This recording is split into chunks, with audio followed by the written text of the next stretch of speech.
पिछले 10 सालों में ना अगर भारत के किसी राज्य की कहानी सबसे ज्यादा नाटकीय, सबसे ज्यादा उतार चढ़ाव वाली रही है तो वो है आंध्र प्रदेश की।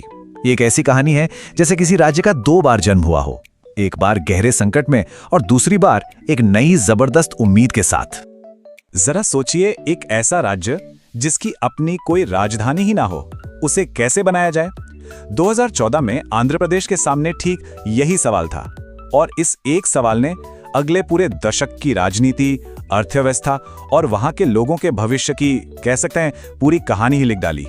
तो चलिए इसी दिलचस्प सफर को ना परत दर परत खोलते हैं। तो कहानी की शुरुआत होती है साल 2014 से। राज्य का बंटवारा हुआ और आंध्र प्रदेश के हाथ में सच पूछे तो लगभग कुछ भी नहीं आया।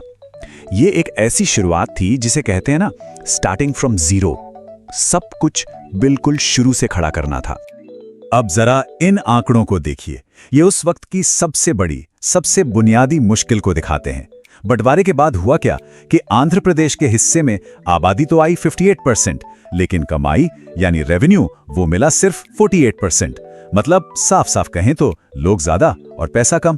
अब बताइए, किसी भी नए राज्य के लिए इससे बड़ी आर्थिक चुनौती और क्या हो सकती है। और देखिए, दिक्कत सिर्फ पैसों की नहीं थी। अरे, राज्य के पास तो अपनी राजधानी ही नहीं थी, ना कोई विधानसभा, ना सेक्रेटेरिएट। हैदराबाद, जो कि एक बहुत बड़ा इकोनॉमिक इंजन था, वो चला गया तेलंगाना के पास। हालत ये थी कि सरकार चलाने के लिए ऑफिस तक किराए पर लेने पड़ रहे थे। लेकिन कहते हैं ना, जहां चुनौती होती है वहीं अवसर भी होता है। तो इसी गहरे संकट के बीच 2014 में जो नई सरकार आई, उसने एक बहुत बड़ा, बहुत ही महत्वाकांक्षी सपना देखा। उन्होंने तय किया कि इस मुश्किल को एक मौके में बदला जाए और एक ऐसी वर्ल्ड क्लास राजधानी बनाई जाए जो पूरी दुनिया के नक्शे पर अपनी छाप छोड़े। और इस बड़े सपने का नाम था अमरावती। और इसे बनाने का जो तरीका था ना, वो भी उतना ही खास था। सरकार एक लैंड पूलिंग स्कीम लेके आई। इसमें क्या था कि किसानों से जमीन जबरदस्ती नहीं ली गई, बल्कि उन्हें राजधानी के डेवलपमेंट में ही पार्टनर बना लिया गया। ये एक बहुत ही अनोखा और बड़ा एक्सपेरिमेंट था, और कहना पड़ेगा ये काफी हद तक कामयाब भी रहा। और फिर इस मेहनत का नतीजा भी बहुत तेजी से दिखने लगा। Andhra Pradesh ease of doing business में देश का नंबर 1 स्टेट बन गया। किया मोटर्स जैसे बड़े बड़े इंटरनेशनल नाम यहां आए, अपनी फैक्ट्री लगाई। जो राज्य बिजली की कमी से जूझ रहा था, वो पावर सरप्लस बन गया। सब कुछ देखकर लग रहा था कि हाँ, अब गाड़ी सही ट्रैक पर आ गई है। और फिर आया साल 2019, और कहानी में एक ऐसा ट्विस्ट आया जिसकी उम्मीद शायद ही किसी ने की होगी। चुनाव हुए, सत्ता बदल गई, और सत्ता के बदलते ही राज्य की पूरी दिशा, उसकी प्राथमिकताएं, सब कुछ 180 डिग्री घूम गया। यहां पर दोनों सरकारों की सोच का जो फर्क है ना, वो बिल्कुल साफ दिखता है।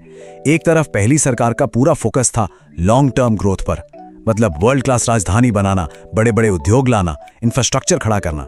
वहीं दूसरी तरफ 2019 में आई नई सरकार ने अपना सारा ध्यान लगा दिया वेलफेयर स्कीम्स पर, मतलब लोगों को तुरंत फायदा पहुंचाने वाली योजनाओं पर। लेकिन सबसे बड़ा और सबसे चौंकाने वाला बदलाव आया राजधानी के प्लान में। अमरावती का जो पूरा प्रोजेक्ट चल रहा था, उसे एकदम से रोक दिया गया, और उसकी जगह 3 राजधानियों का एक बहुत ही कंफ्यूजिंग और विवादित आइडिया सामने रखा गया। इस एक फैसले ने पूरे राज्य में एक अनिश्चितता का माहौल बना दिया। और इसका नतीजा क्या हुआ? नतीजा ये कि अगले 5 साल तक राजधानी का काम 1 इंच भी आगे नहीं बढ़ा। सब कुछ ठप। कानूनी दांवपेच, राजनीतिक खींचतान, इन सब के बीच अमरावती में जो आधी अधूरी इमारतें खड़ी थीं, वो वीरान हो गई। और सबसे बड़ी बात, इन्वेस्टर्स का जो भरोसा था, वो बुरी तरह टूट गया। तो चलिए अब आते हैं कहानी के सबसे ताजा और शायद सबसे रोमांचक मोड़ पर, 2024 का चुनाव। और एक बार फिर सब कुछ पलट गया। लेकिन इस बार सिर्फ राज्य की सरकार नहीं बदली, बल्कि केंद्र और राज्य में एक ऐसा पावरफुल कॉम्बिनेशन बना है जो आंध्र प्रदेश के लिए एक ग्रैंड रीबूट बटन दबाने जैसा है। पॉलिटिक्स की भाषा में इसे कहते हैं डबल इंजन सरकार। मतलब जब केंद्र और राज्य दोनों जगह एक ही गठबंधन की सरकार हो। इसका सीधा फायदा ये होता है कि बड़े प्रोजेक्ट्स के लिए फंड्स और मंजूरियां, सब कुछ बहुत तेजी से मिलता है। और अब आंध्र प्रदेश के लिए यही डबल इंजन उसकी ग्रोथ का सबसे बड़ा बूस्टर बनने की उम्मीद है। और इसका सबसे पहला और सबसे ठोस सबूत भी सामने आ गया है। केंद्र सरकार के बजट में ये नंबर देखिए, 15,000 करोड़ रुपए। ये एक स्पेशल फाइनेंशियल पैकेज है। और इसका बड़ा हिस्सा सिर्फ और सिर्फ अमरावती के रुके हुए काम को दोबारा रफ्तार देने पर खर्च किया जाएगा। और चुनाव के बाद से ही एक्शन भी फुल स्पीड में दिख रहा है। अमरावती को फिर से एकमात्र राजधानी डिक्लेयर कर दिया गया है। पोलावरम प्रोजेक्ट, जिसे राज्य की लाइफलाइन कहते हैं, उसे फास्ट ट्रैक कर दिया गया है। और जो नया भोगापुरम एयरपोर्ट है, उसका काम भी अब रफ्तार पकड़ चुका है। ये जो टेबल है ना, ये पिछले 10 साल के सफर को एकदम साफ साफ दिखाती है।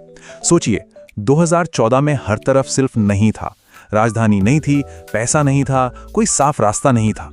और आज 2024 में एक क्लियर विजन है और उसे पूरा करने के लिए पॉलिटिकल विल और रिसोर्स दोनों हैं। ये सच में जमीन आसमान का फर्क है।